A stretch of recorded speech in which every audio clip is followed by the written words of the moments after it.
निगम का चुनाव, जी हाँ, मैं बात कर रहा हूं 2023 में आने वाले निगम के चुनावों की, जो कि अब बहुत ही नजदीक आ चुका है।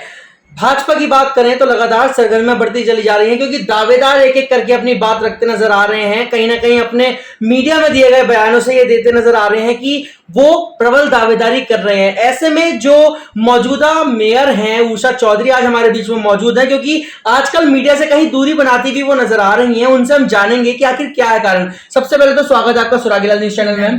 धन्यवाद।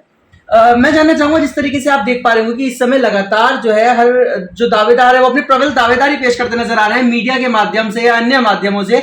आप कहीं नजर नहीं आ रही, क्या कारण है इसका?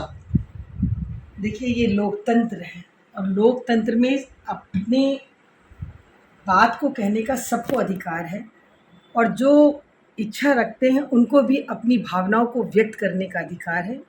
इसलिए जैसे जैसे चुनाव नज़दीक आते हैं, हर किसी की प्रबल इच्छा चुनाव लड़ने की होती है, और उसी के तहत सब लोग अपनी दावेदारी करते हैं और अपनी बात को भी कहते हैं।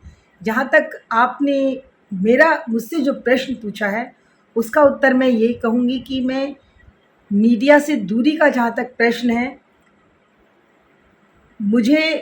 मैं दूरी नहीं बनाई। जब मीडिया यदि मुझसे कुछ प्रश्न पूछता है, जैसे आज आप पूछ रहे हैं, तो मैं उसका जवाब अवश्य देती हूँ, क्योंकि मुझे जिस कार्य के लिए मेरी जनता ने मुझे 2013 में चुना, उसके बाद 2018 में चुना, तो मेरा जो कर्तव्य है, अहम कर्तव्य है, उनकी बातों को सुनना, कार्यों को करना और कार्य के प्रति सदैव सजग रहना। तो मुझे अपने उन कार्यों के लिए मैं सदैव जनता के बीच बनी रहना चाहती हूँ। यही कारण है कि शायद आपको मैं नज़र नहीं आती।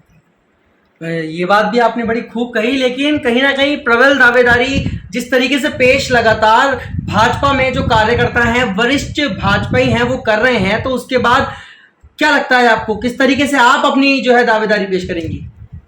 देखिए, मैंने कहा ना कि लोकतंत्र में सबको अधिकार है, और उसी लोकतंत्र में मुझे भी अधिकार है, और मैं भी अपनी जो दावेदारी वो सशक्त मानती हूँ। ये कहने में मुझे कोई यहाँ पर संकोच नहीं है। बाकी बात करें आगामी दिनों होने वाले चुनावों की, क्या लगता है किस प्रकार से चुनाव रहेगा और किस प्रकार से आप आगे चुनाव में उतरेंगी?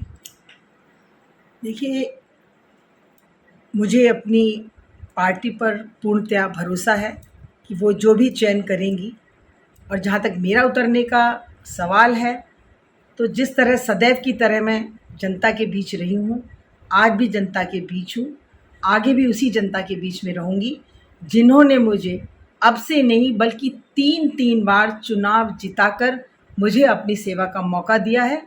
और मुझे पूर्ण विश्वास है कि आने वाले समय में भी मुझे मौका मिलेगा, तो अवश्य यही जनता मुझे आगे लेकर जाएगी। ये मैं पूरे विश्वास के साथ आज आपके मंच के इस माध्यम से कह सकती हूँ। सशक्त दावेदारी जो है बता रही हैं हमारे बीच में मौजूदा महापौर उषा चौधरी की, वो सशक्त दावेदारी इस बार की कर रही हैं, और उनकी बातों से ये साफ देखने को भी मिल रहा है जो उनके अंदर का एक कॉन्फिडेंस है, जो उनके अंदर के जो शब्द निकल कर आ रहे हैं कि भाजपा है, लेकिन उसके बाद भी वो खुद उषा चौधरी हैं। तो कहीं ना कहीं उनके द्वारा किए गए कार्य और किस प्रकार से जो है आगामी दिनों जो टिकट है उसका वितरण होता है, उसको लेकर अब देखना ये होगा कि आखिर चुनावों में महापौर की दौड़ में आगे भाजपा से कौन आता है। इसी के साथ मैं मानी गुप्ता, सुरागीलाल न्यूज चैनल से अनुश्री भारद्वाज के साथ। उत्तराखंड की खबरों से जुड़े रहने के लिए आप हमें सभी सोशल मीडिया प्लेटफॉर्म्स पर सब्सक्राइब, लाइक और फॉलो कर सकते हैं। धन्यवाद।